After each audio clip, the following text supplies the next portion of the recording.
জনসংযোগে জনজোয়ার সমগে তৃণমূল প্রার্থী মানুষ ভূঁইয়ার আসন্ন 2024 বিধানসভা নির্বাচনকে পাখির চোখ করে প্রার্থী ঘোষণার পর নির্বাচনী প্রচারে ঝাঁপাচ্ছে সবগে তৃণমূল প্রার্থী ডক্টর মানুষ রঞ্জন ভূঁইয়া। জনসংযোগে জোর দিয়েছেন তিনি। মঙ্গলবার সবংয়ের 6 নম্বর চাউলকুড়ি এলাকার কোতলিভেড়ি থেকে জনসংযোগ যাত্রা শুরু করেন। কখনো পায়ে হেঁটে আবার কখনো মোটর বাইকে করে গ্রামের প্রত্যন্ত এলাকার মানুষের দুয়ারে পৌঁছে যান তিনি। সবংয়ের ভূমিপুত্র মানুষ ভূঁইয়াকে কাছে পেয়ে মানুষের উৎসাহ উন্মাদনা ছিল চোখে পড়ার মতো। ফুল ও শঙ্খধ্বনি দিয়ে বরণ করে নেন তাদের প্রিয় মানুষ ভূঁইয়াকে। প্রায় 10 থেকে 12 কিলোমিটার পায়ে হেঁটে তিনি এসে পৌঁছান চাউলকুড়ি বাজারে।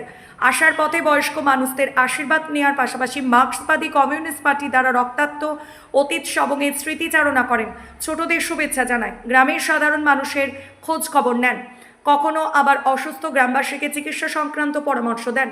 নির্বাচন ঘোষণা হওয়ার পর প্রতিনিয়ত সবংয়ের বিভিন্ন এলাকায় 10 থেকে 12 কিমি পদযাত্রার মধ্য দিয়ে জনসংযোগে জোর দিয়ে তৃণমূল প্রার্থী ডক্টর মানুষ রঞ্জন ভূঁইয়া।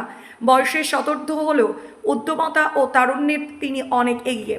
সকাল থেকে পদযাত্রার মাধ্যমে তিনি এসে পৌঁছান চাউলকুড়ি বাজারে।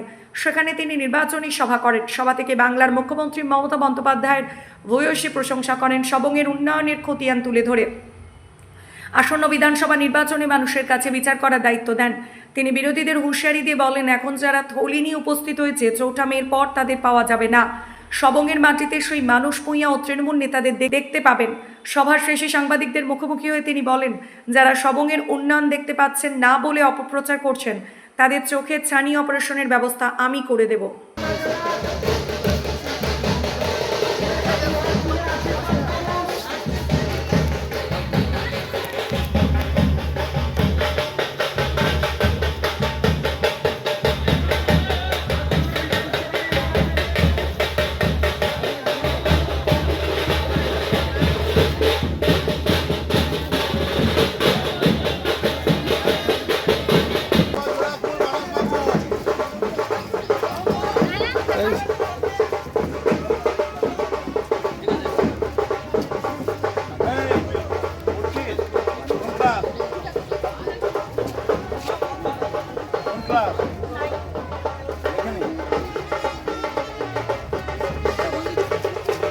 অফুরন্ত ভালোবাসা, তারা আমাকে জড়িয়ে জড়িয়ে ধরে আশীর্বাদ করছেন। আমি অভিভূত। তৃণমূলের বিরুদ্ধে, মমতা বন্দ্যোপাধ্যায়ের বিরুদ্ধে, অভিষেক বন্দ্যোপাধ্যায়ের বিরুদ্ধে, ডাক্তার মানুষ ভূঁইয়ার বিরুদ্ধে যে অপপ্রচার, যে ঘৃণা ছড়ানোর চক্রান্ত, তা ভেঙে চুরমার করে দিচ্ছে সবংয়ের মা বোনরা, ভাইরা, গুরুজনেরা, শ্রমিক কৃষকরা, যুবক যুবতীরা। আমার বুকের সমস্ত ভালোবাসা দিয়েও তাদের ঋণ শোধ করতে পারবো না। সবংয়ের মানুষের শুভেচ্ছা এবং আশীর্বাদ আমাকে শক্তি দিচ্ছে। এই শক্তিটা আত্মিক শক্তি। সেই আত্মিক শক্তি আমার দেহে মনে প্রসারিত হয়েছে, প্রবাহিত হয়েছে।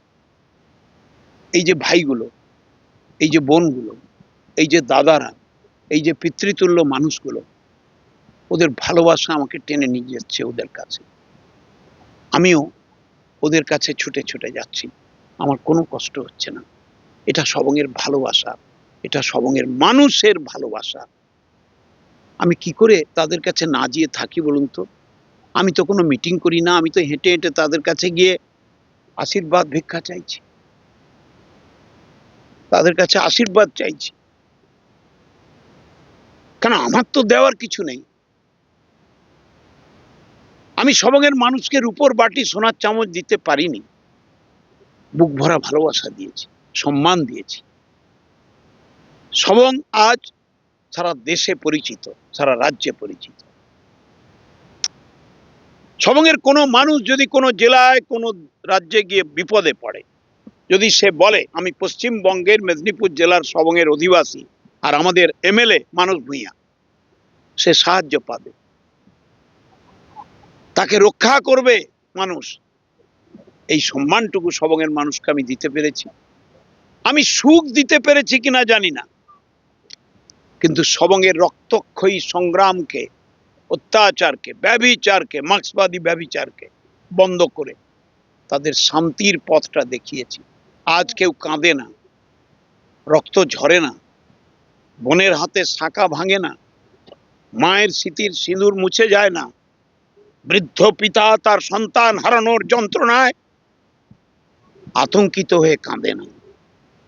এটুকুই দিতে পেরেছি, এটুকুই। তাই আমি একটা লাস্টের স্লোগান বলেছি আজকে সবাইকে, ফাইট ফর সবং। সবংয়ের জন্য লড়াই করো, সবংয়ের অপমান সহ্য করো না, সবংয়ের মানুষকে রক্ষা করো। আর মমতা ব্যানার্জির পথে তার অগ্রগতি, তার নিপুণ প্রক্রিয়ার মধ্য দিয়ে যে মানব সেবা, মানুষের সেবা, মানুষের কল্যাণ, সেই পথে সবংকে নিয়ে চলো। এটাই আমাদের দর্শন।